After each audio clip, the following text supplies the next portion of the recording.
অসভ্যতা, নোংরামি, নাফরমানি, পাপ করতে করতে এমনকি নিজের উপরে একেবারে জুলুম করে ফেলছে, নেকি বলতে কিছুই নাই, গুনার সাগরে হাবুডুবু খাচ্ছে।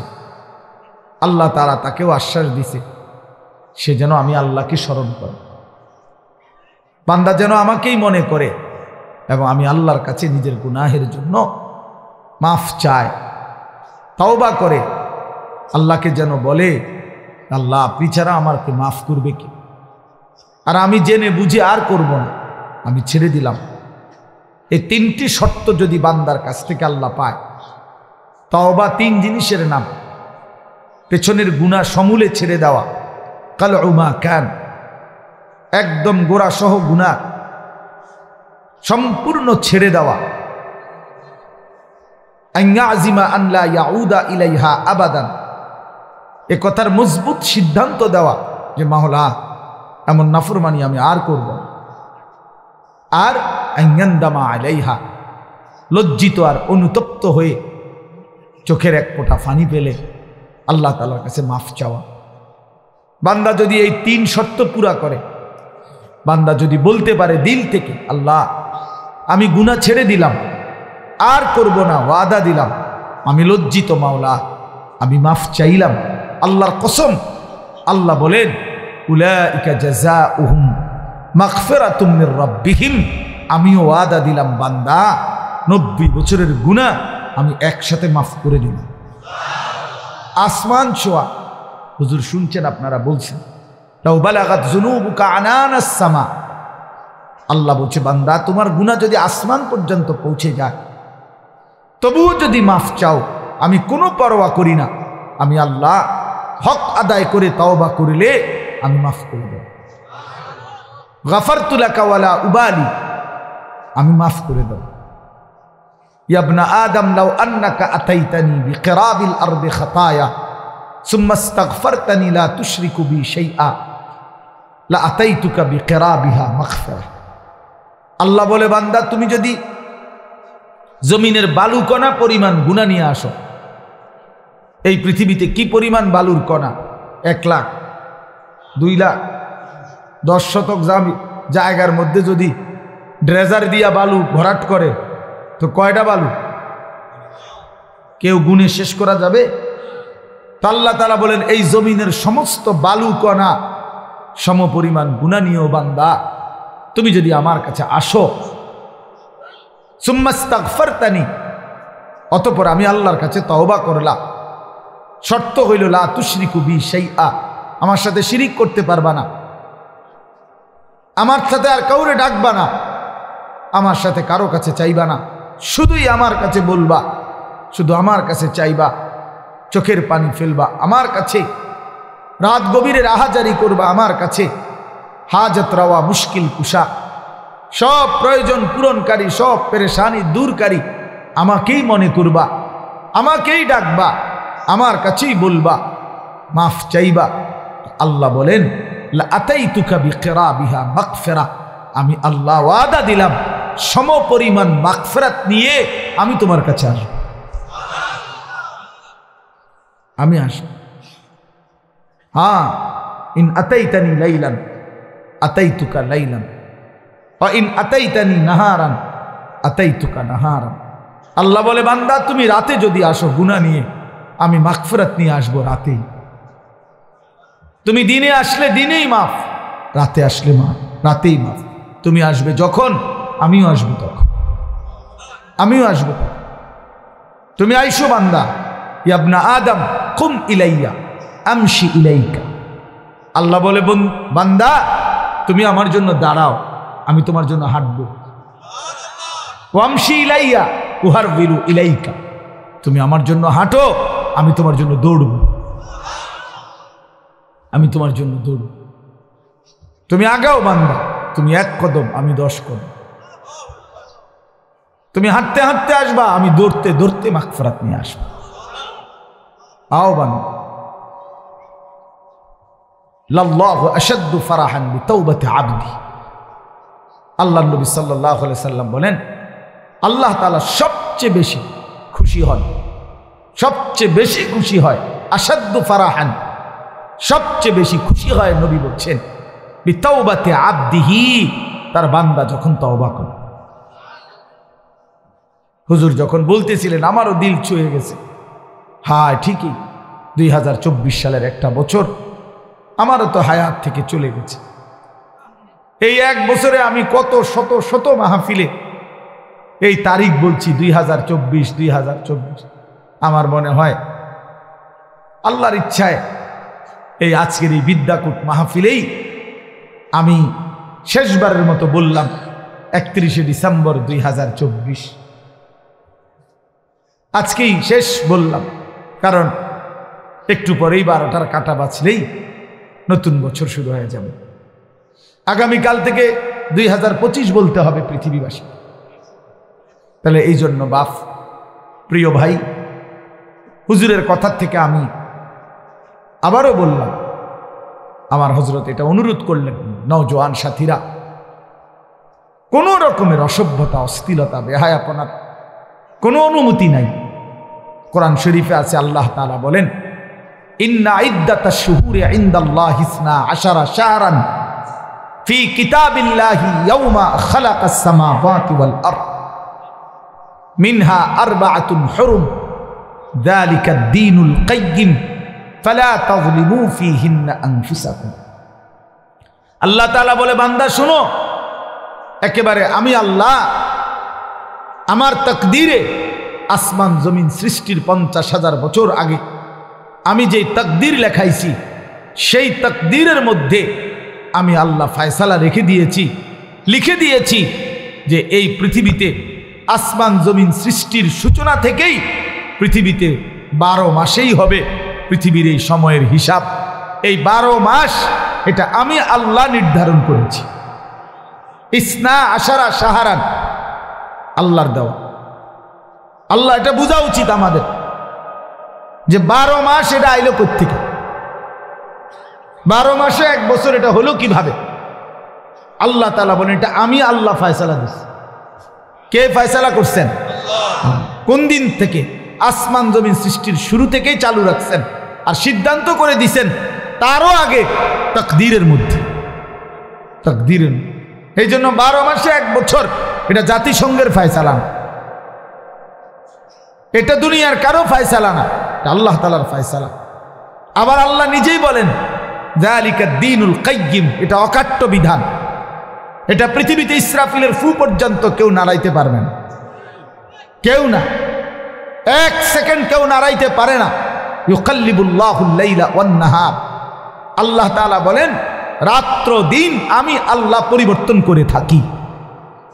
তাহলে ঘন্টা বদলায় আল্লাহ, মিনিট বদলায় আল্লাহ, সেকেন্ড বদলায় আল্লাহ। ওয়াহুয়াল্লাযী জাআলাল লাইলা ওয়ান নাহারা খিলফাতান, আল্লাহ বলেন আল্লাহই রাত এবং দিন বানান পর্যায়ক্রমে, একবার রাত একবার দিন, একবার রাত একবার দিন। আল্লাহ বলে এটা আমি করে থাকি। আল্লাহ বলে এটা আমি করে থাকি বান্দা। আজকের এই 31শে ডিসেম্বরের রাতটাকে টেনে লম্বা করে আমি যদি কিয়ামত পর্যন্ত রাত বানিয়ে রাখি, কারো ক্ষমতা নাই আমি আল্লাহকে বাদ দিয়ে আগামীকালকের ভোর এনে দিবে, নতুন আলো আনে দিবে, এমন কোনো ক্ষমতা কারো নাই। আছে কি ভাইয়া? কুল আরাআইতুম ইন জাআলাল্লাহু আলাইকুমুল লাইলা সারমাদান ইলা ইয়াউমিল কিয়ামাহ মান ইলাহুন গায়রুল্লাহ ইয়াতিকুম বিদিয়াইন। সরাসরি কোরআনের আয়াত। আল্লাহ বলে বান্দা বলো না, আমি যদি আজকের রাতকে টেনে লম্বা করে সারমাদান ইলা ইয়াউমিল কিয়ামাহ, কিয়ামত দিবস পর্যন্ত দীর্ঘ করে রাখি, রাত বানিয়ে রাখি, মান ইলাহুন গায়রুল্লাহ, আমি আল্লাহকে বাদ দিয়ে কে আছে তোমার, ইয়াতিকুম বিদিয়াইন, যে আগামী কালকের আলো এনে দিবে, ভোর এনে দিবে, কে আছে কেউ? তাহলে আজকের রাত তো আগামী কালকে পরিবর্তন করবে মহান আল্লাহ। তো সেই আল্লাহর নাফরমানি করা, সেই আল্লাহর অবাধ্যতা করা, এটা কিভাবে একজন বিবেকবান, সুস্থ, স্বাভাবিক, কমপক্ষে শেষ 1 ফোঁটা ইমানের রক্ত আছে যার শরীরে, এক পবিত্র মায়ের বুকের দুধ খাইছে যেই মুসলমানের বাচ্চা, সে কিভাবে আল্লাহর দেওয়া রাতে, আল্লাহর দেওয়া দিনে, আল্লাহর দেওয়া বছর, আল্লাহর দেওয়া মাস, আল্লাহর দেওয়া প্রতি সেকেন্ডে সে আল্লাহকে বৃদ্ধাঙ্গুলি দেখায়া আল্লাহর নাফরমানির মাধ্যমে কিভাবে উদযাপন করতে পারে, এটা তো কোনো বিবেকবান ইমানদারের কাজ হইতে পারে না, কোনোভাবেই না, কোনোভাবেই না। এই জন্য 31st নাইট হুজুর যেটা বললেন এটা স্পষ্ট কথা, বাপ, এটা আমাদেরও কথা। নওজোয়ান, তুমি প্রতারিত হইও না, মুসলমানের সন্তান তুমি ধোকা খাইও না। 31st নাইট এই বেঈমানরা শুরু করছে, এই কাফেররা শুরু করছে। আল্লাহর কসম, তাদের তুমি নেটে প্রয়োজনে সার্চ দিয়ে দেখো। এই 31st নাইটের মূল বক্তব্য হলো খ্রিস্টানদের কাছে দুই মুখী একটা মূর্তি আছে, যে এই মূর্তির দুইটা মুখ, সামনে একটা মুখ, পিছনেরটাও একটা মুখ, এই দুই মুখী দ্বিমুখী একটা মূর্তি। 31শে ডিসেম্বরের শেষ মিনিটে তারা ওই পিছনের মূর্তির মুখের পিছন দিকে দাঁড়াইয়া বলে, হে মহান দেবতা, বিগত 1 বছরের অপরাধ আমরা অনুতপ্ত মার্জনা করো। আর ঘুরে আইসা আবার পরের মিনিটে, নতুন বছরের প্রথম মিনিটে এই সামনের মুখের কাছে আইসা বলে, আগামী 1 বছর হে মহান দেবতা ভালোভাবে রাখো। এই আল্লাহর কসম, এই দুইমুখী একটি দেবতার কাছে প্রার্থনা করা, এইটাই হলো 31st নাইট। এইটা, এরপরে এইটার মধ্যে অসভ্যতার বাকি রং দিছে। এই গান, বাদ্য, নাচ গান, জিনা, ব্যভিচার, হোটেল, রেস্তোরাঁ, মদের বার, নারী পুরুষের অবাধ মেলামেশা, উলঙ্গপনা, অসভ্যপনা, এগুলো কোনো কুকুর বিড়াল করতে পারে, কোনো জানোয়ার করতে পারে, কোনো ইমানদারের সন্তান করতে পারে না, কোনো মুসলমানের বাচ্চা এটা করতে পারে না, কোনো ইমানদারের সন্তান এটা করতে পারে না। এ তো বেঈমানের আখলাক, এ তো দুশ্চরিত্র, লম্পট। জিনাখোর কখনো পবিত্র হয় না। হারাম সম্পর্ক, বিবাহ বহির্ভূত ছেলে মেয়ের অবৈধ যেই কোনো রকমের সম্পর্ক, এটা তো জিনা, এটা তো ব্যভিচার, ব্যভিচার, ব্যভিচার, ব্যভিচার। এটা অতএব ব্যভিচারিত, ধিক্কৃত, ব্যভিচারিত, ধিক্কৃত কোন জিনাখার, কোন ব্যভিচারী, কোন লম্পট, কোন চরিত্রহীন, সে তো সভ্য, ভদ্র, শিক্ষিত, চরিত্রবান কোনো হতেই পারে না। এই জন্য 31st নাইট যারা উদ্বোধন করে, উদ্বোধনের নাম করে, উদযাপনের নাম করে নাচে, গায়, ফুর্তি করে, এরা অসভ্য, এরা অসভ্য, এরা অসভ্য, এরা চরিত্রহীন, এরা লম্পট, এরা লম্পট, এরা লম্পট ছাড়া কিচ্ছু না।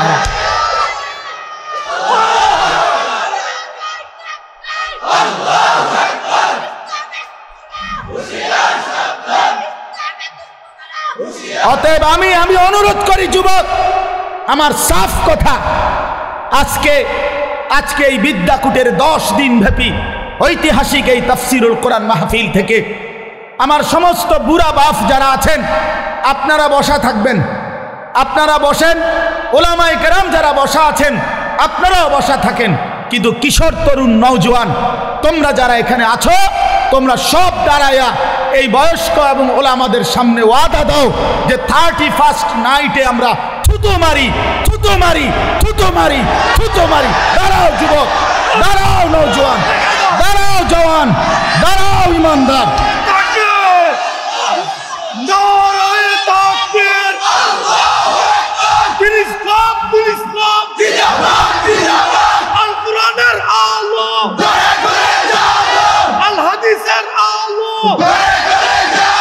বলেন যে 31st নাইটে থুতু মারি, থুতু মারি, বলো থুতু মারি, থুতু মারি। 31st নাইটে থুতু মারি, থুতু মারি, 31st নাইটে থুতু মারি, থুতু মারি, 31st নাইটে। মাশাআল্লাহ, বসো নওজোয়ান, বসো।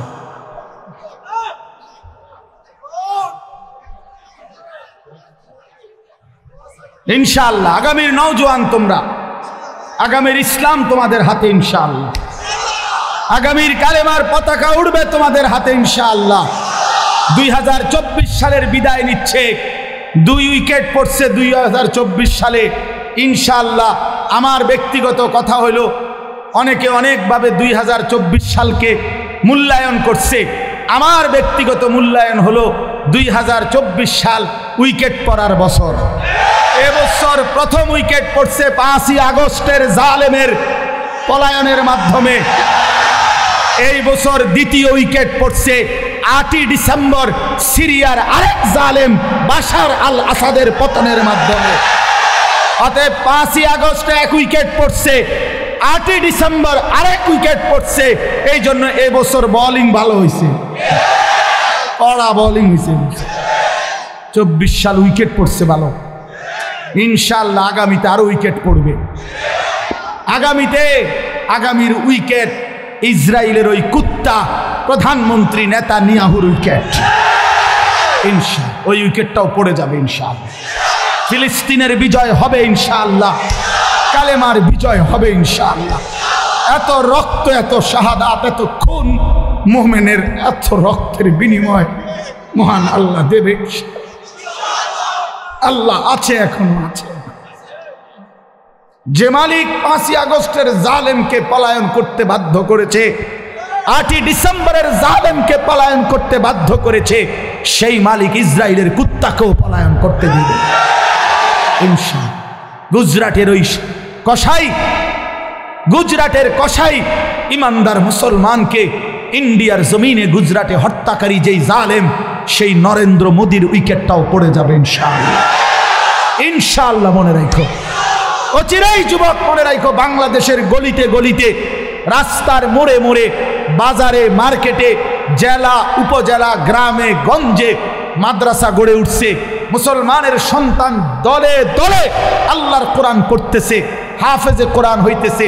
সমাজের দিন মজুর একেবারে খেতে খামারে কাজ করে, তারাও তাদের সন্তানকে হাফেজ বানাচ্ছে। সমাজের একেবারে উচ্চ পদস্থ ব্যক্তি যারা, তারাও তাদের সন্তানকে কোরআনের হাফেজ বানাচ্ছে। এটাই প্রমাণ করে আগামীর পৃথিবী ইসলামের পৃথিবী ইনশাআল্লাহ, আগামীর পৃথিবী কোরআনের পৃথিবী ইনশাআল্লাহ। অতএব 130 কোটি ভারতীয় বেঈমান আমাদেরকে চোখ রাঙ্গাইলে আমরা এক বিন্দুও ভয় পাই না।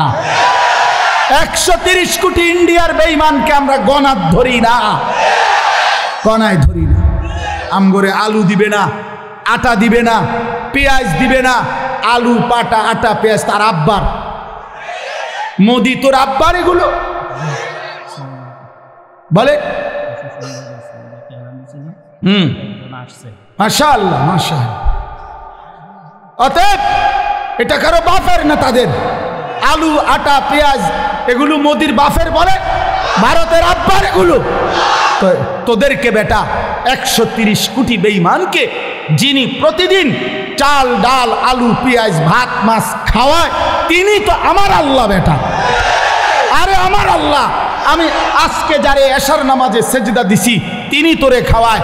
আমি আজকে যারে মাগরিবে সেজদা দিছি তিনি তোরে খাওয়ায়। আসরের নামাজে সেজদা দিছি তিনি তোদেরকে খাওয়ায়। আমি যারে জোহরে সেজদা দিছি তিনি তোদেরকে খাওয়ায়। আমি ফজরে যারে সেজদা দিছি তিনি তোদেরকে খাওয়ায়। বেঈমান, আমার আল্লাহ তোরে খাওয়ায়, তুই আমারে ধমক দেস কেন? কথা বলেন না কেন? ওরা আমগো ইমানদারকে ধমক দেয়। মন্ডাসে অহনকে কই নাই বেড়া, পাগলামি করো। হ্যাঁ, মাটি ছোট হইতে পারে, মাতৃভূমি ছোট হইতে পারে। 56,000 বর্গ মাইলের লাল সবুজের ওই পতাকার মাঝখানের যে লাল, এটা রং না, এটা শহীদের খুন। অতএব রক্তের বিনিময়ে আজাদি, খুনের বিনিময়ে স্বাধীনতা। কি তামাশা! এদেশ, এই জাতি, এই মাতৃভূমির সন্তানরা যে রক্ত দিতে জানে, এটা তো আমাদের মানচিত্রেই আছে, আছে না? আমাদের এই লাল সবুজের পতাকার লাল, এটা তো শহীদের খুন। অতএব কোনো পরোয়া করার কিছু ইনশাআল্লাহ। যুবক মনে রাখো, আরে আনিস কোনোদিন হয়তো থাকবে না, মাওলানা মিজান থাকবে না, ওলামায়ে কেরাম আমরা হয়তো থাকবো না, কিন্তু আগামীর পৃথিবী দেখবে ইনশাআল্লাহ দিল্লির লাল কেল্লাতে কালেমার পতাকা উড়বে ইনশাআল্লাহ। ইনশাআল্লাহ, মনে রাখো ইনশাআল্লাহ, কোনো অসুবিধা নেই। আমরা শহীদ হইলে কোনো সমস্যা নাই। বাংলাদেশে কোনো ষড়যন্ত্র বাস্তবায়ন হবে না। ইসকনের গুন্ডা সন্ত্রাসীদের ষড়যন্ত্র বাংলাদেশে বাস্তবায়ন হবে না। সাদের গুন্ডা, সাদের সন্ত্রাসী এই বাহিনীর দ্বারাও এদেশে দাওয়াত ও তাবলীগের মধ্যে যারা যেই গুন্ডারা ঢুকছে, যেই গুন্ডারা সাদের নাম ধরে ওই ভণ্ড প্রতারক মুনাফিক তার গুন্ডা সন্ত্রাসীরাও এদেশে টিকবে না ইনশাআল্লাহ। দিল্লির সাদ জানে না এটা বাংলাদেশ, এটা বাংলাদেশ, এটা দিল্লি না, সে জানে না এটা। অতএব এদেশের লক্ষ লক্ষ ওলামায়ে কেরাম, তাওহীদি জনতা, ইমানদারের কলিজায় খুন দিয়েছে। টঙ্গীর বিশ্ব ইজতেমার পবিত্র জমিনকে রক্তে ভাসাইছে যারা, ওরা গুন্ডা, ওরা সন্ত্রাসী, সাদ ভণ্ড। বলো সাদ ভণ্ড, সাদ ভণ্ড, সাদ ভণ্ড। অতএব সাদের কোনো কার্যক্রম, তার অনুসারীদের কোনো কার্যক্রম বাংলাদেশে হতে দেওয়া হবে না। এদেশ শাহজালালের, শাহপরানের, এদেশ উলামায়ে কেরামের, এদেশ হাটহাজারীর আল্লামা শাহ আহমদ শফি রহমতুল্লাহ আলাইহির নাফরমান এখন হেফাজতে ইসলাম চিনে না, আল্লামা মামুনুল হক চিনে না, আমাদের উলামায়ে কেরামকে চিনে না, মামুনুল হক তার বাপ মামুনুল হককে চিনে না, হেফাজতে ইসলামকে চিনে না। আরে বেটা বেঈমান, এখনো 2013 সালের 5ই মের রক্তের গ্রান শাপলা চত্বরে গিয়া নাক লাগাও, রক্তের গ্রান পাইবা। ওলামায়ে কেরামের পবিত্র তাজা খুনের রক্তের গ্রান লাগবে। এখনো রক্ত শুকায় নাই শাপলা চত্বরে। ওরা মুসলিম লেবাসধারী। আরে কোনো কাফেরে মারলে মুসলমান মেনে নিতাম যে নেতানিয়াহু মারছে, মুদিয়ে মারছে, ট্রাম্পে মারছে, মনটারে বুঝাইতাম। মুসলিম পরিচয়ধারী সারা দিন মিয়া, সারাটা দিন ইজতেমার মাঠে কাজ করছে যেই মানুষগুলো, এই লক্ষ লক্ষ সারা পৃথিবীর ইমানদারদের জন্য মাঠ তৈরি করে 5 ওয়াক্ত নামাজ পড়ে রাত্রি গভীরে যে মানুষগুলো একটু ঘুমাইছে, ঘুমন্ত ইমানদার মুসলমানকে মুসলিম পরিচয়ধারী কোনো ব্যক্তি কিভাবে হত্যা করতে পারে, কিভাবে রক্ত ঝরাইছে? আরে সাহেব তুই কি করলি? ওয়াসিফ তুই কি করলি? করলি কি করলি? তুই ইমানদারের রক্ত ঝরাইলি কেমন? মুসলমানের রক্ত ঝরাইলা কেমন? যেই হাফেজ সাহেব তালেবে ইলমদেরকে আল্লাহর কোরআন পড়ায়, ওই হাফেজ সাহেব তো কোরআনের পৃষ্ঠা উল্টায় আঙ্গুল দিয়া, এমন পবিত্র হাফেজ সাহেবের আঙ্গুল কাইটা ফেলে দিছে। এই জন্য আপনারাও সতর্ক থাকবেন, এই ভণ্ড সাদের কোনো অনুসারী যেন নবীনগরের জমিনে না থাকে। সাবধান মুসলমান, কোন ষড়যন্ত্রকারী বাংলাদেশে তার ষড়যন্ত্র বাস্তবায়ন করতে পারবে না ইনশাআল্লাহ। আল্লাহ তাআলা আমাদেরকে তৌফিক দান করে। এই যে যুবকদের এই আশা, ইনশাআল্লাহ আপনাদের এই ব্যাপক উপস্থিতি প্রমাণ করে আল্লাহর কোরআনের জন্য এই জাতি প্রস্তুত আছে ইনশাআল্লাহ, দ্বীনের জন্য প্রস্তুত আছে ইনশাআল্লাহ। আল্লাহ তাআলা উলামায়ে কেরামের আহ্বানে আল্লাহর দ্বীনের জন্য আপনারা লড়বেন তো ইনশাআল্লাহ? হাত তুলে বলেন ইনশাআল্লাহ। লড়বেন তো ইনশাআল্লাহ? উলামায়ে কেরামের তত্ত্বাবধানে থাকবেন তো ইনশাআল্লাহ? আল্লাহ তৌফিক দান করেন, আল্লাহ কবুল করেন।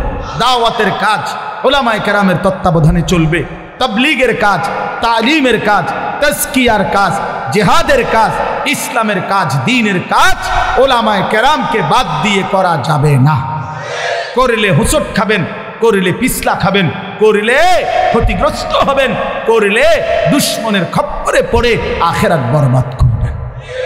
যেন অনুরোধ করবেন আল্লাহ তাআলা আমাদেরকে সাচ্চা ঈমান দান করেন, আমাদেরকে ঈমানের মজবুতি দান করেন। ভাই বললেন মাশাআল্লাহ, আমার হুজুর বলছেন এতক্ষণ তওবার কথা, ফিরে আসার কথা। তো এক যুবক, এক ভাই যোগাযোগ করছে, সে তার জিন্দেগি পাল্টাইতে চায়।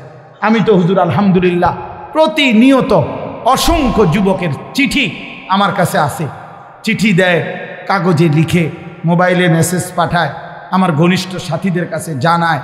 আলহামদুলিল্লাহ প্রতিদিন বিশ্বাস করেন বাংলাদেশের যুবক ছেলেরা আল্লাহর দিকে ফিরতেছে, গুনাহ ছেড়ে দিচ্ছে ইনশাআল্লাহ। গুনায় মজা নাই, নারীর ছবি দেখতে দেখতে আর সুখ নাই, উলঙ্গ দৃশ্য দেখতে দেখতে আর সুখ নাই। অসংখ্য যুবকের চেহারা, সুরত, শরীর, যৌবন, শারীরিক ক্ষমতা, যৌবনের ক্ষমতা সব নষ্ট করে ফেলছে, সব চরিত্রহীন হইয়া বরবাদ করে দিছে। আজ দুদু অন্ধকার ছাড়া, মরিচিকা ছাড়া আর কিছুই দেখে না। এজন্য যুবক ছেলে তোমাদেরকে বলি, ভাই নষ্ট হইও না, নষ্ট হইও না। 7 জন যুবক হিম্মত করে দাঁড়াইছিল, আসহাবে কাহাফের 7 জন যুবক।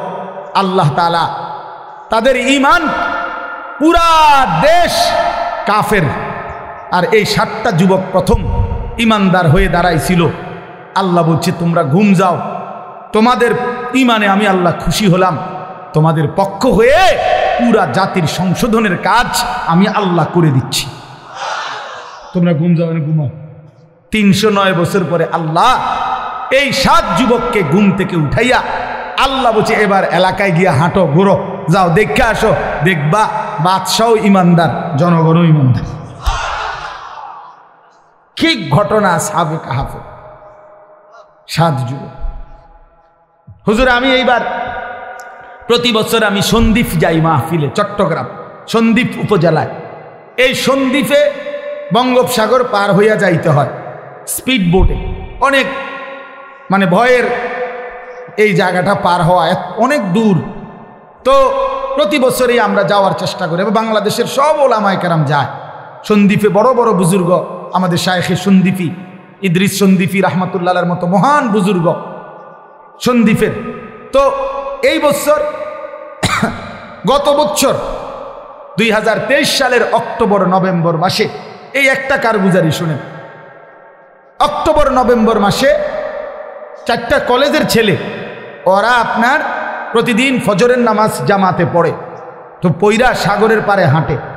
তো একদিন তারা গত বছর নিজেদের মধ্যে বলতেছে, যাচ্ছা আমরা যে প্রতিদিন ফজর পড়ি, হাঁটি, তো আমরা একটা কাজ করি, চলো না হাইটা আমরা এই সকাল টাইমটা আমাদের বন্ধুদেরকে ফজরের নামাজের জন্য উঠাই, ফজর ক্যাম্পেইন, ফজরের জন্য গণসংযোগ করি, চলো। এই কথা নিয়ত করে 4 বন্ধু কি করবে, কার কাছে যাবে, একটা খসড়া পরিকল্পনার জন্য একটা কাগজ খুঁজছে, আর যে লিখি আমরা অহনি কাগজ নাই তাদের, এই মুহূর্তের লগে সাথে কাগজ ছিল না। তো এই ছেলেটা বলতেছে, কয় হুজুর সিগারেটের একটা প্যাকেট সাগরের পার থেকে খুঁজে নিছি, নিয়ে সিগারেটের প্যাকেটের ওই ভিতরের অংশটা সাদা না, কয় এইটা বইয়ে লিখছি, লেখা ঠিক করে আমরা কোথায় কোথায় যাব, কেমনি কেমনি করব। কয় এই শুরু করলাম কাজ, ফজর ক্যাম্পেইন, মানে ফজরের জন্য গণসংযোগ করা। এরপরে আলহামদুলিল্লাহ দেখেন, এই বছর 19শে নভেম্বর আমি এরকম এটার মতো হবে, আরো বড় হবে প্যান্ডেল, ওই সন্দ্বীপের সবচেয়ে বড় মাদ্রাসা, যিনি পুরা সন্দ্বীপ উপজেলা ইত্তেহাদুল ওলামার সভাপতি, মুরব্বী হুজুরের মাদ্রাসার মাহফিল। ওরা আমারে বলছে আগে যে হুজুর রাত্রে যেখানে মাহফিল হবে সেখানে ফজরের পরে ওই প্যান্ডেলে আমাদের মাহফিল, মানে ওদের আলাদা। আমি ঠিক আছে, আমি যেহেতু রাতে থাকবো, তোমগো ফজরের পরে অসুবিধা নাই, আমি আসি। সকালবেলা ফজরের নামাজের পরে এরা আসতে শুরু করছে, পোলাপাই মনে আধা ঘন্টার ভিতরে পুরাটা মাঠ পূর্ণ হয়ে গেছে, সব কিশোর তরুণ যুবক। আল্লাহর কসম দাঁড়াইয়া ওরা, এই ছেলে বলতেছে হুজুর আমাদের এই 1 বছরের মেহনতে আমরা এই 4-5 জন যুবক শুরু করছিলাম ফজরের জন্য ঢাকা। আল্লাহর দয়া 1 বছরে 4,500 ছেলে লিস্টি করা আমাদের প্রতিদিন ফজরের নামাজ জামাতে। কি করতে পারে যুবক? যুবক চাইলে এই সমাজের প্রত্যেকের হাতে হাতে মদের বোতলও তুলে দিতে পারে, যুবক চাইলে প্রত্যেকের হাতে হাতে নামাজের মুসল্লাও তুলে দিতে পারে। যুবককে আল্লাহ শক্তি দিছেন, আল্লাহ তো শক্তি দিছেনই কাজ নেওয়ার জন্য, না তো শক্তি কেন দিলেন? আল্লাহ তাআলা যৌবন কালকে বলছেনই কুওয়াত, শক্তি। আল্লাহুল্লাযী খালাকাকুম মিন দুফিন, আল্লাহ বলছে তোমাদেরকে আমি সৃষ্টি করেছি দুফ, দুর্বল অবস্থায়, তার মানে শিশুকাল। সুম্মা জাআলা মিন বা'দি দুফিন কুওয়াতান, অতঃপর সেই দুর্বলতার পরে আমি তোমাদেরকে দিলাম শক্তি। মানে যৌবন। সুম্মা জাআলা মিন বা'দি কুওয়াতিন দু'ফান ওয়া শাইবা, পুনরায় আবার সেই শক্তির থেকে আবার ফিরিয়ে দিলাম দুর্বলতা এবং বার্ধক্য। তাহলে বোঝা গেল শিশুকালও দুর্বল, বৃদ্ধকালও দুর্বল, তাহলে শক্তি কখন? আল্লাহ কোরআনে বলছে। এই জন্য অনেক নওজোয়ান, আমি তোমাদের জন্য দিল থেকে দোয়া করি বন্ধু, রাত এই গভীরে আমরা প্রত্যেকেই এই 10 দিন ব্যাপী ঐতিহাসিক এই তাফসিরুল কোরআন মাহফিলে তোমরা নিজেকে পরিবর্তনের সিদ্ধান্ত নাও। ঠকবা না ইনশাআল্লাহ। আল্লাহকে সেজদা দিয়ে কেউ ঠকে না, প্রিয় নবী সাল্লাল্লাহু আলাইহি সাল্লামকে অনুসরণ করে কেউ ঠকে না। আল্লাহ তাকে দামি বানায় দুনিয়াতেও আখিরাতেও। আখিরাতেও কোনো পাপী, কোনো চরিত্রহীন, কোনো লম্পট, কোনো দুশ্চরিত্র বন্ধু সে মানুষের কাছে ঘৃণিত হয়, ঘৃণিত হয়।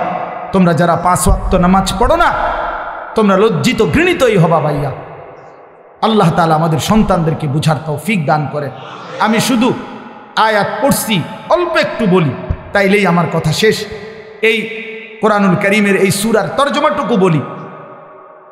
30 নম্বর পারা একটা ছোট্ট সূরা আমি পড়ছিলাম, 94 নম্বর সূরা। এটা আমার বলার উদ্দেশ্য আছে। এই পড়ার উদ্দেশ্যটা হইল, এটার মধ্যে আমাদের প্রিয় নবী সাল্লাল্লাহু আলাইহি সাল্লামকে সরাসরি আল্লাহ তাআলা সম্বোধন করে নবীজি সাল্লাল্লাহু আলাইহি সাল্লামকে কিছু কথা বলেছেন এবং নবীজির মর্যাদা, সান্ত্বনা, ইজ্জত, আজমত আল্লাহ তাআলা তুলে ধরেছেন। এখানের মূল বিষয়টা হইল, প্রিয় নবী সাল্লাল্লাহু আলাইহি সাল্লাম 40 বছর বয়সে তিনি যখন ইসলাম প্রচারের দায়িত্ব পেলেন, আল্লাহ বললেন মানুষকে আল্লাহর দিকে ফিরাবার, তখন একটা মিনিট শুধু চিন্তা করেন যে নবীজি সাল্লাল্লাহু আলাইহি সাল্লাম একটা মিনিট ভাবেন, শুধু 40 বছর বয়সে আল্লাহ পাক যখন ওনাকে দায়িত্ব দিলেন তখন তিনি কোন সমাজে দাঁড়াইলেন। 1 নম্বর কথা হলো, আল্লাহ তাআলা তাকে যেই জিম্মাদারি দিলেন এই দায়িত্ব পালনের জন্য এই মুহূর্তে তার সাথে একজন সহযোগিতাকারী কেউ নেই। প্রথম দিন কল্পনা করেন যে কেউ নাই, উনি একাই। আচ্ছা, 2 নাম্বার, সমাজের ডান দিক থেকে বাম দিকে, উত্তর দিক থেকে পূর্ব, দক্ষিণ দিকে, পূর্ব থেকে পশ্চিম দিকে, অর্থাৎ এই সমাজের নবীর সমাজটা একটা জায়গায় তাকাইলে কোথাও কোনো আলো নাই। কোথাও কি নাই? মানে এই আলো না। ইনসানিয়াত, মনুষ্যত্ব বলতে, মানবতা বলতে কিচ্ছু নেই। আল্লাহ চেনে না, আখেরাত চেনে না, ইবাদত বুঝে না, মৃত্যু কি জানে না, কবর কি বুঝে না, আখেরাত বলতে কিছুই জানে না। পৃথিবীর সমস্ত অপরাধ এক কথায় যা হইতে পারে তার সব কিছু তারা তখন করতেছে, ঠিক কি না? চুরি, ডাকাতি, জিনা, ব্যভিচার, মদ, জুয়া, সুদ, ঘুষ, ধর্ষণ, নির্যাতন, লুণ্ঠন, ছিনতাই, রাহাজানি, মূর্তি পূজা, শিরিক, কুফর, সব কিছু 16 আনা।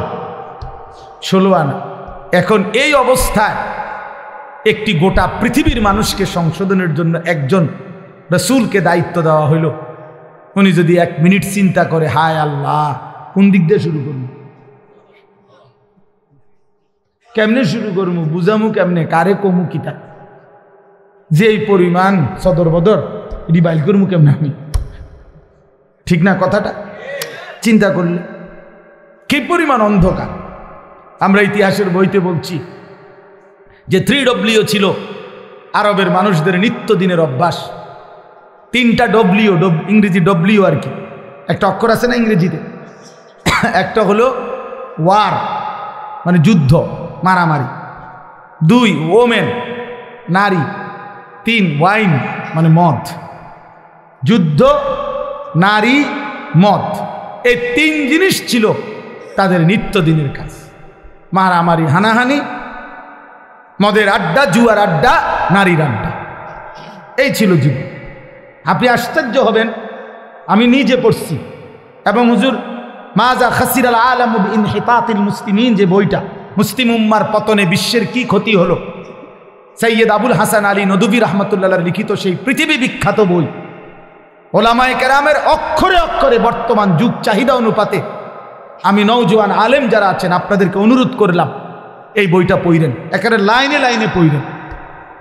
আল্লামা আবু তাহের মিসবাহ দামাত বারাকাতুম আদিব সাহেব হুজুর অনুবাদ করছে। এটা পড়েন, ফায়দা হবে। 1450 বছরের ইতিহাস বুঝবেন। তো ওইখানে আছে যে এই জাহিলি সমাজে একটি মতবাদ ছিল, একজন ধর্মগুরু ঘোষণা দিছিল তখনকার সময়ে নবীজির আগমনের পূর্বে 3 জিনিসে কারো কোনো একক মালিকানা নাই, সবার সমান মালিকানা। 3টা জিনিসের মধ্যে, 1 আগুন, আগুন সবার মালিকানা, 2 পানি, 3 নারী। নাউযুবিল্লাহ, কথা বুঝেন নাই? আগুন, পানি, নারী, কারো একক অধিকার নেই। নারী যেখানেই থাকুক, যার কার এটা কোনো কথা নাই, যার যেখানে ইচ্ছা উপভোগ করবে, তার কোনো ব্যক্তি স্বাধীনতা, ব্যক্তি পরিচয় বলতে কিছু নেই। এত জঘন্য ছিল সমাজ, এত নিকৃষ্ট ছিল সমাজ। সেই সমাজটাকে পরিবর্তন করার জন্য আল্লাহ তাআলা নবী সাল্লাল্লাহু আলাইহি সাল্লামকে বলছেন। আপনি চিন্তা করে দেখেন কত বড় ভারী দায়িত্ব। আমার যদি বলে যে এই বাংলাদেশের অথবা আমার ইউনিয়নের সবই মদখোর, ফুট্টাখোর, বাবাখোর, ডাইলখোর, ইয়াবাখোর, এগুলারে ঠিক করা, তো আমার জান শেষ। এরপরে তো সুদখোর, ঘুষখোর রয়েছে আলাদাই, বাকি সিটার বাটফার তো আলাদাই আছে। শুধু বাবাখোর ঠিক করতে গেলে তো আমি দাদাখোর হয়ে যাব, আমার হায়াত শেষ হয়ে যাবে। তাইলে রাসূলুল্লাহ কথাটাকে আমি একবারে বললে ফেলবো অর্থ, শুধু প্রেক্ষাপটটা বলতেছি। নবী সাল্লাল্লাহু আলাইহি সাল্লামকে তাইলে আল্লাহ তাআলা কত বড় ভারী জিম্মাদারি দিয়েছে। শুধু আরব না, নবীজি শুধু আরবে না, গোটা পৃথিবীর সংশোধন। আল্লাহু আকবার, গোটা পৃথিবীর সংশোধনের দায়িত্ব আল্লাহ দিছেন। আচ্ছা, এই তো একটা বিষয়। তাহলে কাজটা অনেক ভারী ছিল কিনা, যথেষ্ট পেরেশানির বিষয় ছিল কিনা? আহা, কি হবে, মনে হয় যেন একটা মহাসাগরের মাঝখানে ওনারে দাঁড় করাই দিছে যে এইবার আপনি এই সাগর পাড়ি দেন। আচ্ছা, কিভাবে? নৌকা নাই, বাহন নাই, জাহাজ নাই, অর্থাৎ কেউ নাই, মনে হয় যেন এরকম ভাবে। আচ্ছা, 2 নাম্বার, একে তো দায়িত্ব দিছে, কঠিন দায়িত্ব, বোঝা। এবার আল্লাহ তাআলা বলছেন আরেকটা কথা, ফাস্তাকিম কামা উমিরতা। বন্ধু সাবধান, আপনাকে যে আদেশ করা হয়েছে, যে দায়িত্ব মানুষের সংশোধন, আমার বান্দাদের পরিবর্তন, এটার থেকে এক সুতা, এক চুল আপনি কিন্তু নড়বেন না। ফাস্তাকিম, মজবুত থাকেন, অটল থাকেন, অবিচল থাকেন, সুখে থাকেন আর দুঃখে থাকেন, জুলুম করুক, অত্যাচার করুক, নির্যাতন করুক আর বিদ্রুপ করুক, পাথর মারুক আর উটের নারী ভুড়ি চাপায় দোক, আপনারে পাথর মারুক আর যাই করুক, আপনার পেটে ভাত থাকুক কিংবা না থাকুক, আপনার সাহাবীদেরকে অত্যাচার করুক আর শহীদ করুক, ফাস্তাকিম, আপনি কিন্তু এক সুতা, এক চুল নড়বেন না। আপনার কাজ, আপনার দায়িত্ব, আপনার জিম্মাদারি আপনি আদায় করবেন। তাহলে এবার 2টা বিষয়, এক, দায়িত্বটা অনেক ভারী, আবার বলছে বাদ দন যাইতো না, ছাড়ন যাইতো না। বিষয়টা কেমন কঠিন হয়ে গেল, কঠিন হয়ে গেল কিনা? রাসূলুল্লাহ সাল্লাল্লাহু আলাইহি সাল্লাম এই পেরেশানি, চিন্তা, উম্মতের ফিকির, সংশোধনের ফিকির, মানুষকে আল্লাহর দিকে ফিরাবার ফিকির, নবীজির অবস্থা হয়েছে যেন এমন যে কোমর বাঁকা যাইতেছে, অর্থাৎ টেনশনে, আহা আমি কি করব, কিভাবে করব? তো আল্লাহ তাআলা বলেন, বন্ধু এই সব কিছুর মোকাবেলায় আপনি শুধু এবার শুনেন, যার আল্লাহ আছে তার তো সবই আছে, তার সবই তো আছে। তো আমি সব ব্যবস্থা করতেছি, আপনারা দায়িত্ব দিয়া, আমি তো আজার না, আমি আপনার জন্য সিস্টেম করতেছি, সবটা আমি সিস্টেম করে দেব। আপনি শুধু মজবুত থাকেন, আপনি শুধু কাজে নামেন, বাকিটা আমি দেখব। তো রাসূলুল্লাহ সাল্লাল্লাহু আলাইহি সাল্লাম সিদ্ধান্ত নিলেন কাজে নামবেন, আল্লাহর দ্বীন প্রচার করবেন মজবুতির সাথে। তো আল্লাহ তাআলা বলেন, এবার আমার কুদরতি ব্যবস্থাপনা আপনার জন্য শুনেন।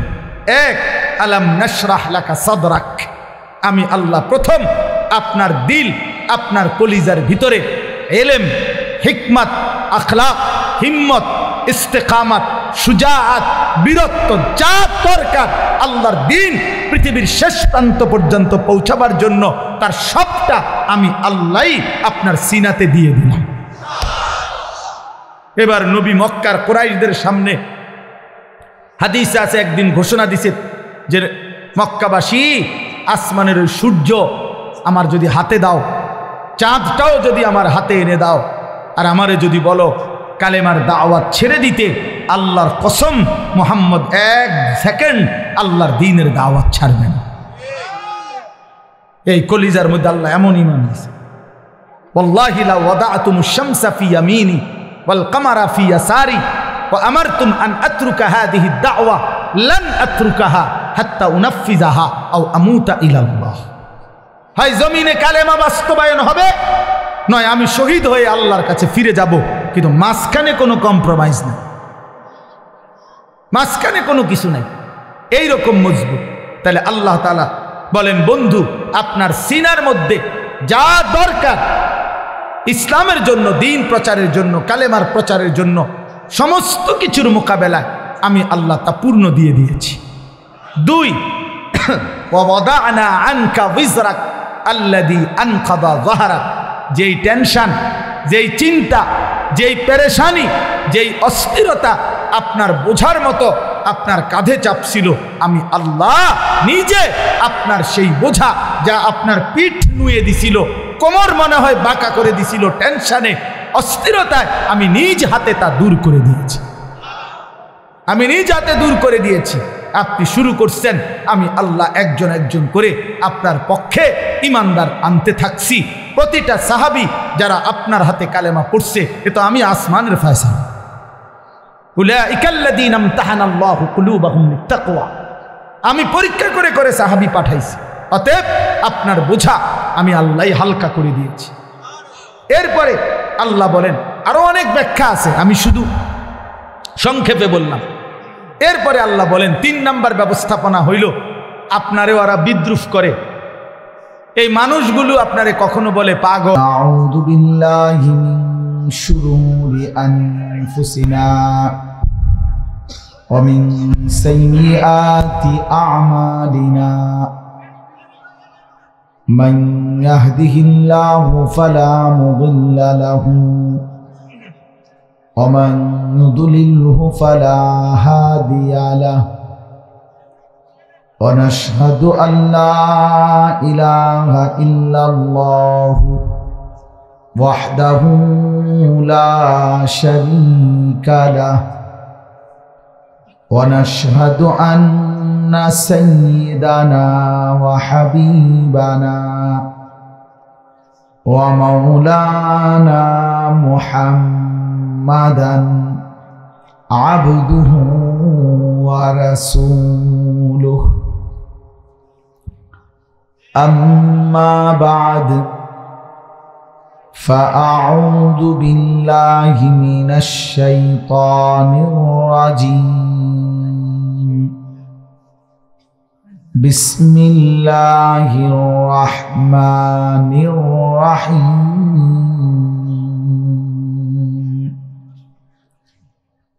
ألم نشرح لك صدرك ووضعنا عنك وزرك الذي أنقض ظهرك ورفعنا لك ذكرك فإن مع العسر يسرا إن مع العسر يسرا فإذا فرغت فانصب وإلى ربك فارغب صدق الله مولانا العظيم وقال نبينا صلى الله عليه وسلم বুইস্তু লিউতাম্মিমা মাকারিমাল আখলাক। আল্লাহুম্মা সাল্লি আলা মুহাম্মাদিন ওয়া আলা আলি মুহাম্মাদ কামা সাল্লাইতা আলা ইব্রাহিমা ওয়া আলা আলি ইব্রাহিম ইন্নাকা হামিদুম মাজিদ। আল্লাহুম্মা বারিক আলা মুহাম্মাদিন ওয়া আলা আলি মুহাম্মাদ কামা বারাকতা আলা ইব্রাহিমা ওয়া আলা আলি ইব্রাহিম ইন্নাকা হামিদুম মাজিদ। সুবহানাকা লা ইলমা লানা ইল্লা মা আল্লামতানা ইন্নাকা আনতাল আলিমুল হাকীম। আলহামদুলিল্লাহ, আল্লাহ পাক রব্বুল ইজ্জত জুল জালাল ওয়াল ইকরামের ফজল কারাম, রব্বুল আলামিনের অপরিসীম ইহসান, মেহেরবানি, দয়া, আল্লাহ তাআলা আমাদেরকে আজ 31 ডিসেম্বর 2024 রোজ মঙ্গলবার বিবাড়িয়া জেলা নবীনগর উপজেলাধীন ঐতিহ্যবাহী বিদ্যাকূট গ্রামবাসীর উদ্যোগে 10 দিনব্যাপী 40তম বার্ষিক ঐতিহাসিক তাফসীরুল কোরআন মাহফিলের আজকের এই সমাপনী দিনে একেবারে শেষ বেলায় আল্লাহ তাআলা আমাদেরকে বসবার, আল্লাহর জন্যই জমা হওয়ার তৌফিক দান করেছেন। এজন্য আমরা সকলেই বলি আলহামদুলিল্লাহ। মুআজ্জাজ মুহতারাম হাজিরিন, এতক্ষণ পর্যন্ত যিনি নসিহত পেশ করেছেন তিনি আমার সরাসরি উস্তাদ। আপনারা শুনছেন হুজুরের কাছেই। ছোটবেলায় দারুল আরকাম মাদ্রাসা যখন প্রথম যে বছর শুরু হয়েছে, আমি সেই বছরেরই ছাত্র। একদম প্রথম বেস আমাদেরকে দিয়েই হুজুর মাদ্রাসা, মেড্ডা পীর বাড়ি হুজুরের পুরান বাড়ি ছিল, ওই বাড়ির পাশে একটা মসজিদ ছিল। মসজিদে আমাদেরও ওস্তাদ মাওলানা ওসমান গনি সাহেব, ওনার বাড়ি হলো বেড়তলা। আমরা বেড়তলার হুজুর বলতাম। উনি ছিলেন ওই মসজিদের ইমাম। ওই মসজিদের ইমাম সাহেবের একটা ছোট কামরা, হুজরা ছিল, মক্তবের মতো। ওই ঘরেই প্রথম এই দারুল আরকাম মাদ্রাসার পড়ালেখার কার্যক্রম শুরু হয়েছে। আমি ওই কামরার ছাত্র। আলহামদুলিল্লাহ। এরপরে আমরা 1 বছর পরে ঘাটুরা 1 নম্বর গ্যাস ফিল্ডের পাশে, একদম গ্যাস ফিল্ডের সাথেই লাগা একটা বাড়ি হুজুর ভাড়া করছিলেন। ওই ভাড়া বাড়িতে ছিলাম 1-1.5 বছর। এরপরে আমরা সেখান থেকে এখন যেই পুলিশ লাইনের সামনে যে দারুল আরকাম মাদ্রাসা, ওইখানে আমরা আসছিলাম নিজস্ব জায়গায়। সেখানে প্রথম টিনের ঘর, এর মাধ্যমে আমরা পড়ালেখা শুরু করছিলাম। আর এখন যেই পুরান মসজিদ দারুল আরকাম, ওই মসজিদের অনেক কাজ আমরা করছিলাম নিজেরা। ছাদ ঢালাইয়ের এক অংশ আমরা কাজ করছিলাম ছাত্ররা। অনেক স্মৃতি আছে জীবনের। আলহামদুলিল্লাহ, প্রিয় উস্তাদ সেই ছোটবেলায় অনেক আদর করতেন, অনেক দোয়া করতেন। কাতার থেকে বড় বড় শায়েখ আসতো তখন দারুল আরকামে। আমরা ছোটবেলায় আরবিতে বক্তব্য দিতাম। কলম হাদিয়া দিত আমাদেরকে শায়েখরা, খুব খুশি লাগতো। তো আলহামদুলিল্লাহ সারাটা জীবন হুজুরকে সেই ছোটবেলা থেকেই দেখছি মানুষের ফিকিরে, দেশ জাতির কল্যাণে, অন্যায়ের বিরুদ্ধে, বাতিলের বিরুদ্ধে। এই বয়সেও এই অসুস্থ দুর্বল, আপনারা জানেন হুজুর অ্যাক্সিডেন্ট করছে, চলতে ফিরতে অনেক কষ্ট হয়। এরপরেও প্রতিনিয়ত ফজরের পর থেকে শুরু করে রাত পর্যন্ত এই ব্যস্ততা। কয়দিন আগে আমার মাদ্রাসার মাহফিলে 14 তারিখ গেছিলেন, সেখানেও আবার বলতেছে ফজরের পরে হেফাজতের বৈঠক। তো আলহামদুলিল্লাহ এই এখনো বৈশা বলতেছেন যে আমার অনেক মানুষের, অনেক ওলামায়ে কেরামের কারো মামলা, কারো বিভিন্ন বিষয়াদি, এসব পেরেশানিতে মাওলানা আমি আরো দুর্বল হয়ে গেছি। অসংখ্য অগণিত সারা বাংলাদেশের আলেম ওলামা, ইসলাম প্রিয় জনতার ইসলামী অসংখ্য ইস্যু, বিভিন্ন বিষয়ের সব কিছু উনি যেহেতু হেফাজতে ইসলাম বাংলাদেশের মহাসচিব, তার কাঁধে এই পরিমাণ পেরেশানি নিয়ে আল্লাহ তাআলা হুজুরকে এখনো এতটুকু রাখছেন, এটা আমাদের জন্য অনেক বড় ihsan। আল্লাহ তাআলা হযরতকে আফিয়তের সাথে হায়াতে তয়্যিবা দান করেন। এমন একটা বটবৃক্ষ, এমন একটা ছায়া আমাদের দরকার। আল্লাহ তাআলা যেন দীর্ঘ হায়াত দান করেন। সম্মানিত হাজিরিন, হুজুর বয়ান করার পরে আসলে কোনো যুক্তিতেই বয়ান করা সমীচীন না, কিন্তু এরপরেও আমি তখনই চাইতেছিলাম হুজুরের কাছে, মৌলানা মিজানুর রহমান সাহেব দামাত বারাকাতুহুনা, হুজুরের কাছে আমি বলতেছিলাম বারবার যে হুজুর চলে আসতেছে, হুজুর আগে বলুক, আমি এরপরে সামান্য কিছুক্ষণ বয়ান করব। কারণ হুজুরকে বসায় রাখাও, বিশ্রামে রাখাও আমার জন্য এটা পেরেশানির বিষয়। এই জন্য আলহামদুলিল্লাহ হুজুরের মর্জি মতো অল্প সময়ে আমাদের জন্য অনেক গুরুত্বপূর্ণ কথা বলেছে।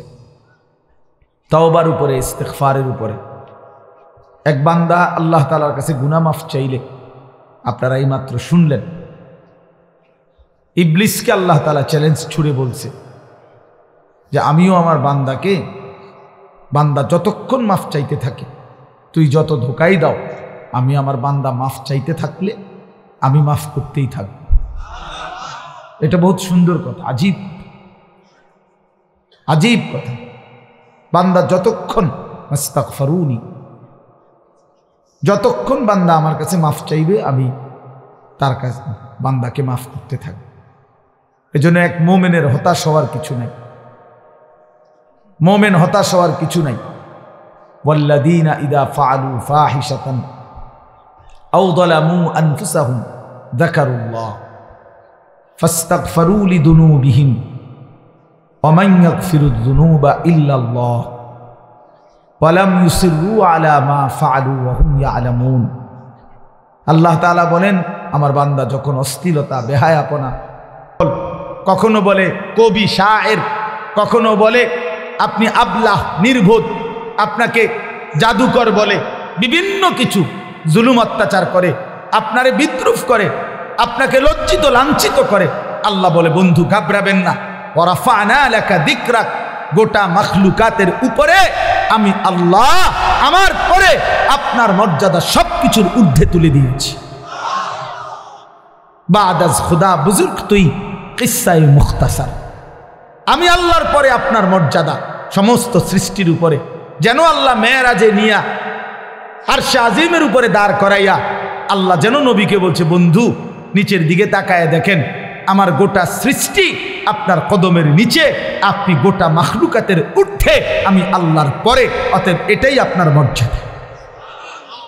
এরপরে আল্লাহ যেন বললেন, বন্ধু ওই আজানে দেখেন আপনার আমার নামের সাথে আপনার নামও বলতেছে, ওই একামতে শুনেন আমার নামের সাথে আপনার নামও বলতেছে, ওই নামাজে শুনেন ওই দেখেন আমার বান্দা বসে বসে আত্তাহিয়াতু পড়ছে, একটু পরেই খেয়াল করবেন আল্লাহুম্মা সাল্লি আলা মুহাম্মদ, আপনার নামও নিতেছে। ও কবরের দিকে তাকায় দেখেন মুনকার নাকির প্রশ্ন করতেছে আমার বান্দাকে, আমার নামও নিছে, আপনার কথাও জিজ্ঞাসা। দেখেন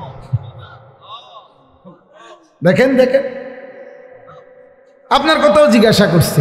হাসরের ময়দানেও শুনবেন আপনার নাম, জান্নাতেও শুনবেন আপনার নাম। ইদা যুকিরতু যুকিরতা মাই, আমি আলোচিত হলে আপনিও আলোচিত হবেন। আমি আছি তো আপনি বন্ধু আছেন, আমার ইজ্জত সম্মান থাকবে তো আপনার সম্মানও থাকবে। মোহাম্মদ হামেদে হামদে খুদা বাস, খুদা মদহে আফরি মুস্তাফা বাস। আল্লাহর প্রশংসায় মোহাম্মদই যথেষ্ট, মোহাম্মদ সাল্লাল্লাহু আলাইহি সাল্লামের প্রশংসায় আল্লাহই যথেষ্ট। এরপরে আল্লাহ বলেন ফা ইন্না মাআল উসরি ইউসরা, ইন্না মাআল উসরি ইউসরা। আল্লাহ বলে বন্ধু ঘাবড়াবেন না, আমি জানি দ্বীনের এই কাজ করতে গিয়ে, আল্লাহর দিকে মানুষকে ডাকতে গিয়ে, আমার কালেমার দাওয়াত দিতে গিয়ে প্রতি মুহূর্তে আপনি কষ্ট পাবেন, যন্ত্রণা পাবেন, জুলুমের শিকার হবেন। তবে মনে রাখেন, কষ্ট যদি পান, একটা সুখ, শান্তি, স্বস্তি, নিরাপত্তা পাবেন তার দ্বিগুণ, তার দ্বিগুণ, তার দ্বিগুণ। লাইয়াগলিবা উসরুন ইউসরাইন। এজন্য এটা ইমানদারের জন্য আল্লাহর কথা। মুমিনের বিপদ যদি হয়, একটা স্বস্তি আসবে, শান্তি আসবে, নিরাপত্তা আসবে, সুখ আসবে, কমপক্ষে দুইটা। এজন্য মানুষের মুসিবতের চাইতে মানুষের আনন্দের সময়, তৃপ্তির সময়, স্বস্তির সময় বেশি। এই মাথায় ব্যথা ব্যথা হয়েছে যতবার, স্বাভাবিক ছিল তার চাইতে বেশি। পেটে ব্যথা হয়েছে যতবার, স্বাভাবিক ছিল তার চাইতে বেশি। ঠিক কিনা বলেন? তো আল্লাহ তাআলা বলেন বন্ধু, প্রতিটি কষ্টের পরে আমি আল্লাহ আপনার জন্য ইউসর, শান্তি রাখছি, স্বস্তি রাখছি, নিরাপত্তা রাখছি। ঘাবড়াবেন না।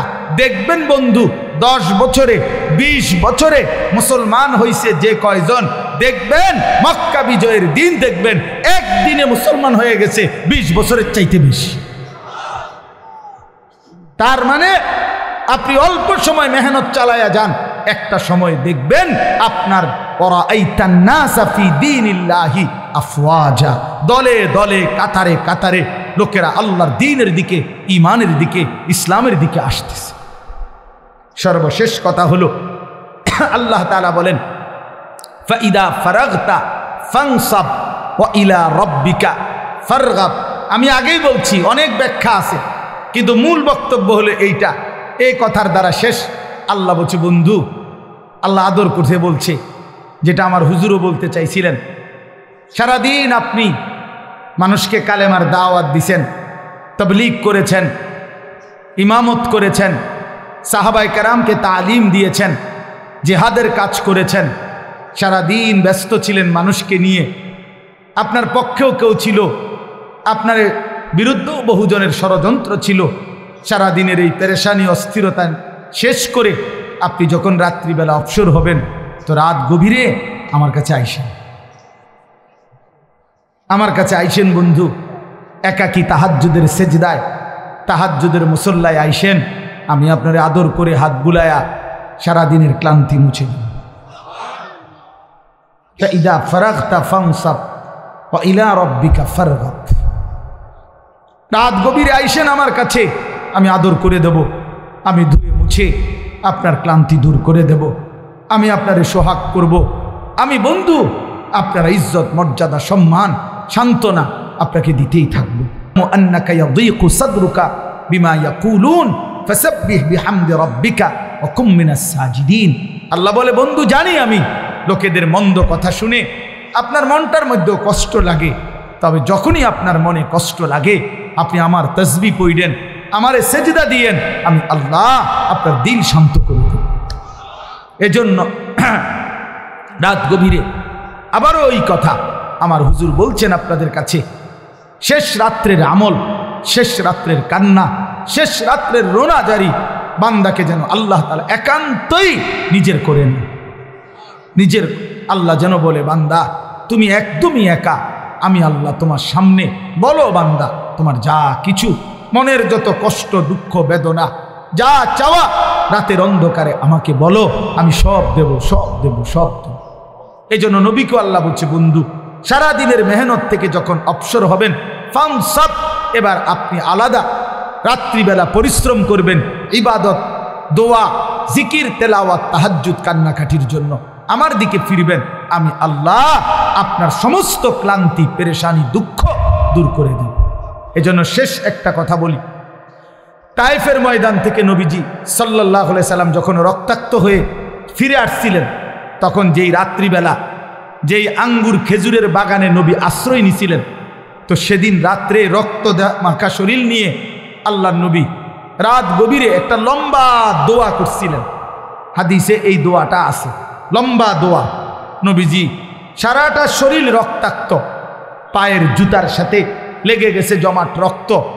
এই অবস্থায় রাত্রি অন্ধকারে নবী গভীর রজনীতে আল্লাহ তাআলার কাছে লম্বা দোয়া করছিলেন চোখের পানি ফেলে।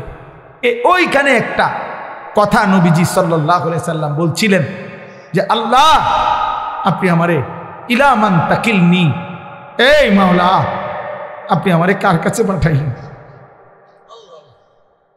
কার কাছে পাঠাইলেন? ইলা বাঈদিন ইয়াতাজাহামুনি, আপনি বুঝি আমারে এমন দূরের অপরিচিত মানুষের কাছে পাঠাইলেন যারা আমারে, আমি তাদেরকে আপনার দিকে ডাকলাম, তারা আমারে এভাবে পাথর মারলো। কোন নবীকে বুঝি মানুষ এভাবে মারে? কল্যাণকামীকে মানুষ বুঝি এভাবে মারে? আম ইলা আদুবিন মাল্লাকতাহু আমরি, নাকি আপনি আমার এমন কোন দুশমনের কাছে পাঠাইলেন যার উপরে আমার কোনো ক্ষমতাই ছিল না? আপনি আমারে কার কাছে পাঠাইলেন? কিন্তু এই মনের আবেগ এগুলো বইলা এই একটা কথা হুজুর বলছে নবীজি, এটাই আমাদের শেষ কথা আমার। নবীজি তখন বলছে আল্লাহ যা বলছি তা তো মনের কষ্টে বলছি, কিন্তু শেষ কথা হলো মাওলা ইন লাম তাকুন আলাইয়া গাদাবুন ফালা উবালি, শুধু রাত গভীরে বলেন আপনি যদি আমার উপরে নারাজ না হন, আপনি যদি আমার উপরে রাগ না করেন, আপনি যদি খুশি থাকেন, ফালা উবালি, আমি কোনো পরোয়া করি না, আমি কোনো পরোয়া করি না। এই পাথরের আঘাত সয়ে গেলাম, শুধু আপনি বলেন আপনি আমার উপরে রাজি কিনা। এই কথাটা মাওলা যদি বলেন আপনি খুশি, আমার সারা দেহ রক্ত ঝরুক, কোনো অসুবিধা নাই। এজন্য সাদ তুমি ভালো করো নাই, তুমি তোমার গুন্ডা সন্ত্রাসী দিয়ে ইমানদারের রক্ত ঝরিয়েছ, কিন্তু তুমি জানো না রক্ত ঝরানো, শহীদের খুন ঝরা এ তো রাসূলুল্লাহ সাল্লাল্লাহু আলাইহি সাল্লামের দেহ মোবারক থেকে ঝরেছে।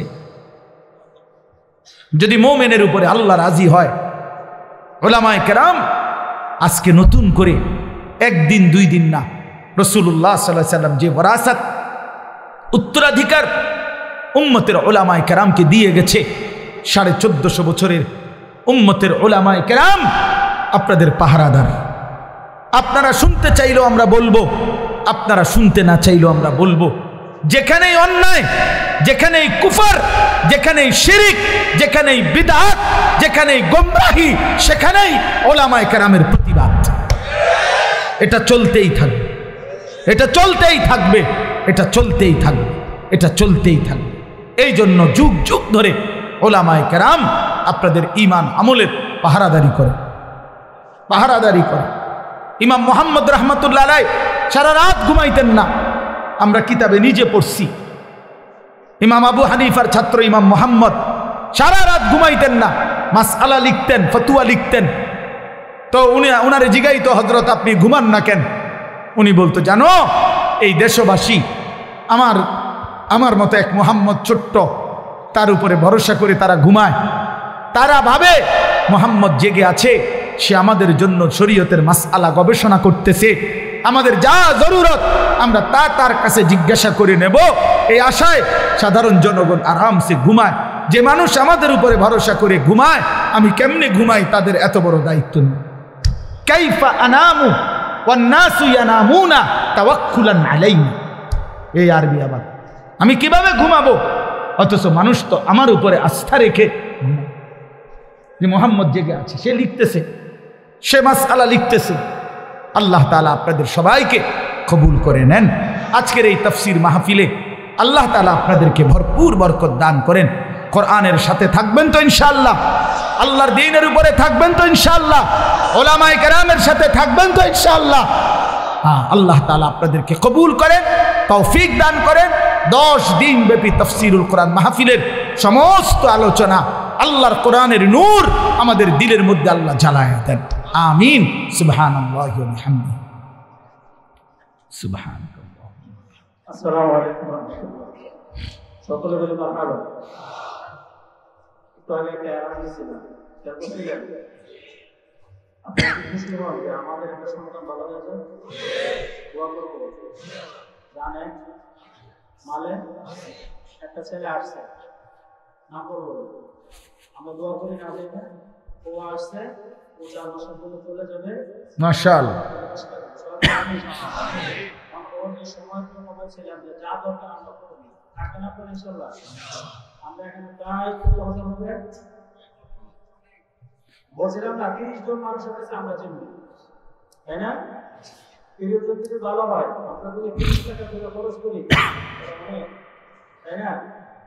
আজকে এখন করে দোয়ার পরে যে কোনো সময় হুজুর আছে, হুজুরের কাছে ওর 4 মাসের সময় চলার জন্য যা দরকার আপনারা যদি 50 টাকা করে দেন, আজকে 50 টাকা 100 টাকা থেকে বেশি দিচ্ছেন, আমরা দোয়া করি একসে ভালো হয়ে যায়। আরো যারা আছে তাদের তো বলতেছি তোমরা আসো, ইনশাআল্লাহ আমরা সারা গ্রাম মিলে চেষ্টা করবো, বুঝছেন না? তারপর এদের বাড়ি থেকে আমরা যেদিন পারি তাদেরকে চাকরি নিয়ে যাবো, আপনাদের সার্বিক সহযোগিতা দোয়া লাগবে, ইনশাআল্লাহ। দোয়ার পরে একটা সময় নেবেন, দোয়ার পরে স্টেজে এনে পড়াই যাবে। আর বাকি যারা না দিবেন, হুজুর আছে, হুজুর কাছে করবেন, একজনকে ভালো ভালো করে আমি এই 500 টাকা দিবেন, ইনশাআল্লাহ। এখন আমাদের কথা বলবে আমাদের গ্রামের সকলে শ্রদ্ধীয় আমাদের জনাব সিরাজ ইসলাম সাহেব, আপনাদের কাছে আজকে বিশাল তফসির মাহফিল কর্তৃপক্ষের পক্ষ থেকে উনি আপনাদেরকে সমাপনী বক্তব্য দিবেন এবং পরবর্তীতে আমাদের সভাপতি সাহেবের কথা বলে পরবর্তীতে দোয়া করবেন।